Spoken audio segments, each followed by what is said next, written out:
Армысыздар құрметті оқырмандар.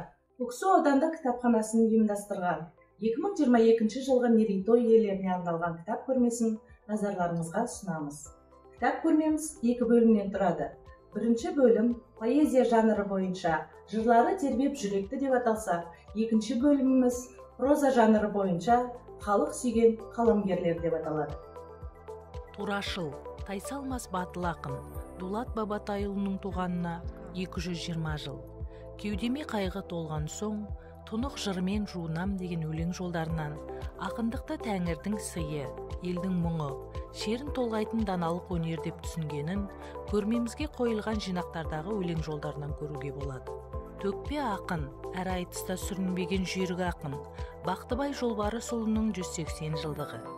Дүние-ай қайран қазақ мен емес пе, ұмытқан шын құдайын сен емес пе, секілді жынды бота елеңдейсін, қазақтың алты ауылды демемес пе деп, тезек төреге жауап берген Бақтыбайдың өткір тілділігін, шыншылдығын, шебер шешендігін көруге болады.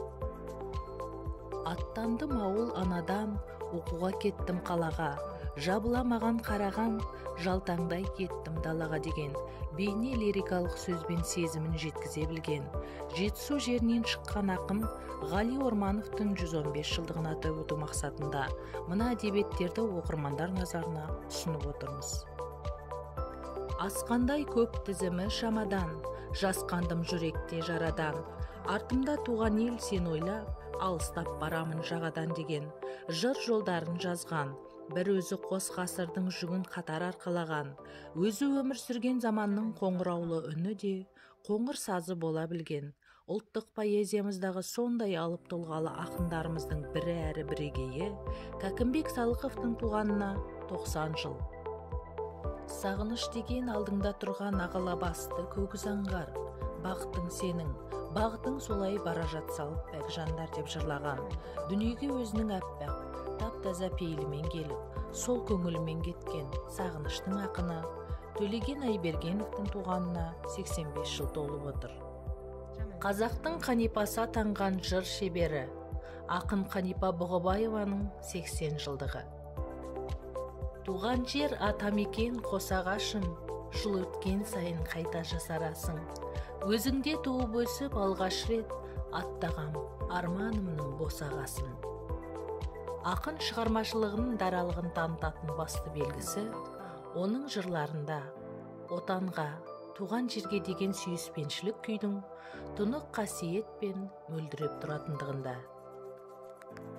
Басты мақсат өз халқының сан ғасырлық ағысын, жеңісі мен жеңілісін, тілін, рухын, намысын, жүрегінің санасынан, елегінен өткізу деп жырлаған ақын Мұхтар Шаханов 80 жаста.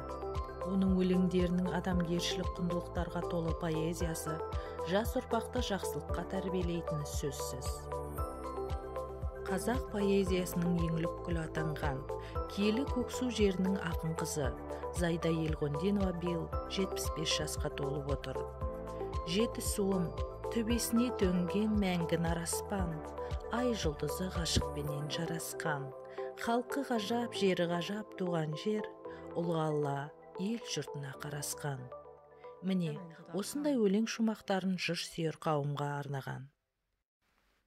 Көркем сөздің шебері Ғабит Мүсірепов өз шығармаларын қызыға жаз, қыза жаз, қыздыра жаз, қызықтыра жаз деген сөздерін негізге ала отырып, ұлпан, қазақ солдаты, аналар тақырыбында және басқа да шығармалар жазды. Қазақ әдебиетінің кең оқырман қауымына атақты Қарағанды, Шығанақ, Дауылдан кейін миллионер сияқты көрнекті туындыларымен әйгілі болған Ғабиден Мұстафиннің туғанына 120 жыл. Мен өзімнің бойымдағы бүкіл дарыным мен күш қуатымды халық мүддесіне қалтқысыз, алаңсыз бағыштаған жазушымын. Менің творчествомның өзегі, арқауы, негізі жаңа заман, жаңа адам деп жазушы өзінің сөзінде айтқандай, шығармалары халықтық сипат алған қарапайым адамдардың өмірінен алынған.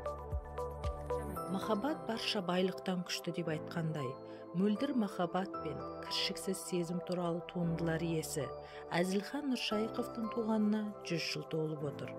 Атап айтсақ, махаббат қызық мол жылдар, махаббат жырлары сынды тағы басқа туындылары оқырмандар көңіліне жол тапты. Сафуан Шаймерденовтың әдеби мұрасы ұлттық әдебиетімізде қайталанбайтын қолтаңбасымен, көркем сөз өрнектерінің шеберлігімен ерекшеленетіні анық. Шаймерденов шығармаларында адамдар арасындағы тартыста, кейіпкерлердің жан дүниесіндегі қайшылықтарда, сезім иірімдері де адамгершілікті насихаттауға құрылған.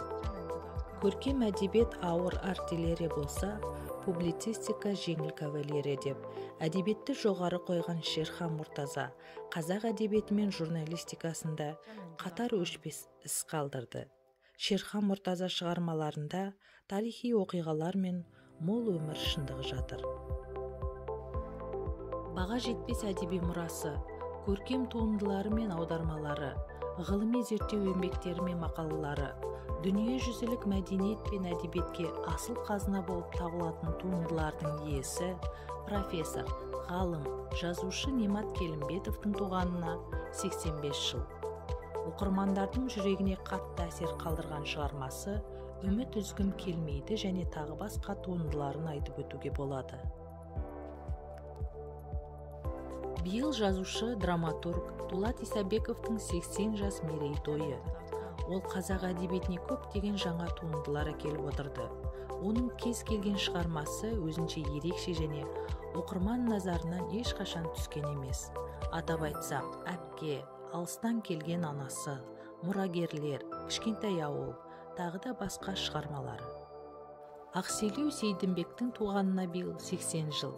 Ақселеу Сейдімбек тұла бойымен көне қазақ мәдениетінің жаңа мыңжылдықтағы жалғасы, жаңғырығы, өзгеше сәні болып қалды. Ақселеу Сейдімбек сынды тума таланттардың шығармашылығы соның дәлелі.